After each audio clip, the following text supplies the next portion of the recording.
Hi there, I'm Aaron Armstrong. Today I'm going to talk to you a little bit about Corbis and our Drupal development. We're going to talk a little bit about role-based permissions and setting those up, looking at reporting and getting reporting for the different activities that have been set up through the site, and also looking at some workflows for users and content authoring. So to start, I just wanted to quickly show how our role-based permissions work. So if you go up to people, you can see that we've got some roles set up here already. You can go and create new roles. And if we go and edit the permissions, you can see that every single role has very specific permissions based on the role itself. So for something like a content author or content editor, you can edit the content, but you're not allowed to publish. Whereas other roles, you might want to allow permissions to put it and do the publish transition. You could also go really in depth into the roles and permissions by giving access to specific things like accessibility checks, what kind of entity browser, what kind of media items you have access to, what kind of formatting or text formats you're allowed to use, what type of content you're allowed to use, stuff like that. So the roles and permissions can be very specific and really in depth for each individual user. And then when you are creating a user, you're able to select which role that user gets assigned to. They can also be assigned more than one role if needed. So as an example, I'm going to log in here as a user that is just a content editor. So I will have access to create a piece of content, Aaron's test content. And you can see that I can put it into draft or needs review, but I can't publish it. So I'm going to go to save, and I can see that my piece of content is there, it's in draft. I could change it into needs review, saying it's ready to be looked at. So ready to be published, please review. And these log messages can be displayed to an administrator or content publisher. So now we can see that it is in the needs review state. So if I go back as if I'm an administrator or a content content author, I can see the content here and that it's unpublished. I could click edit so that we could see its current state. But what there also is if you go to the content page, there is a moderated content tab, which allows you to see all of the different moderated content that is either in draft or needs review, and allows you to edit, or you could even bulk edit from there. And then you could move it into the published state, or you could move it back to draft. And as you're doing so, you could leave some revision logs so that the user that needs to make some edits, they know what those edits may need to be.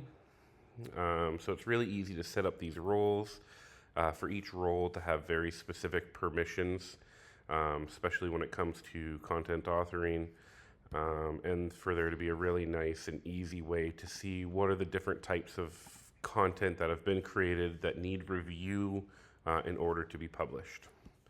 And that's a really good transition to look at how the workflows work within our Drupal sites. So if we go to configuration and we go to workflows, we can see all of the different workflows that we have set up. By default, we just have a default editorial workflow, but you can create as many different workflows as you want, and then you could assign those different workflows to different roles on your site. So if we go and edit here, we can see that we have 4 different states right now: draft, needs review, published, and archived, which would be like unpublishing and archiving it so that we know it's old. So you can create new states for every single type of editorial workflow or workflow that you are setting up. And then you can go even further and you can set up the different transitions. So you're explaining what states can be transitioned into other states. So we can see that draft can go from draft to needs review to published to archived when we're creating a new draft. Now that would require the person to have the published setting, so if they didn't like a content editor, they could do archived or needs review, depending on what the permissions are set up. If it's currently in needs review, then it can go to draft, it can stay in needs review, it can go to published. If it's already published, it can go to draft, needs review, or leave as published. And if it is in a archived state, then you could republish it if you need to. But again, all of these transitions can be modified for every single workflow that you have, and each of these workflows can be applied to the different roles that we've created. And even further, if you scroll down here, you can see that each of these workflows, we can decide what content types or what block types they apply to. So you might have specific workflows for different types of content, and that can all be customized through this workflow setup. So that works really great there. Another thing that's really useful is being able to see the different activities that are happening on the site. So if content is being created or deleted, stuff like that. So I'm going to go ahead and create an extra piece of content here just so we can see a couple more items. Maybe I'll even go ahead and put it to needs review, and then I'll also publish it. And maybe I'll go ahead and delete one of them. So when we're talking about looking at the logs or getting a list of reporting for the activities that have happened on the site, we have some really good options here where we can decide on what types of content and what types of transitions do you want to have logging for. So right now we can see that when we have content moderation states, we're logging the activities when things are created, deleted, updated, or viewed. But it goes really deep. You can look at how files are done, how groups are done. You can get logging for if media like images have been uploaded, updated, deleted, stuff like that. And then when you look at the content themselves, we can decide what types of content we want to have logging for. And again, if you want to only log it for specific items, or if we're kind of logging those activities for everything. And what's really great is from there, we can go over to reports, and we go to activities, and we can see the full list of activities that have happened since the activities were being logged.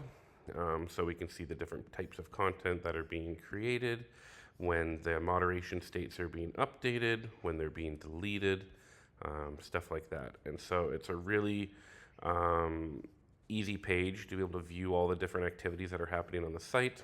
You also have the ability to filter or even search by username. So we could look for the AA Strong, which was the other user that we logged in as, which is a content editor.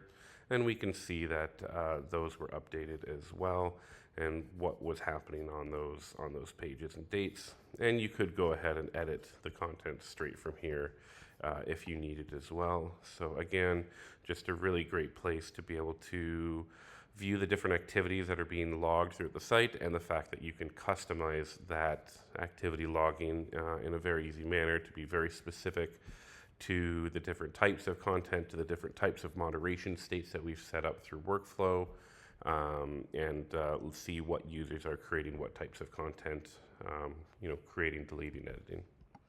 That's it for now. Thanks so much.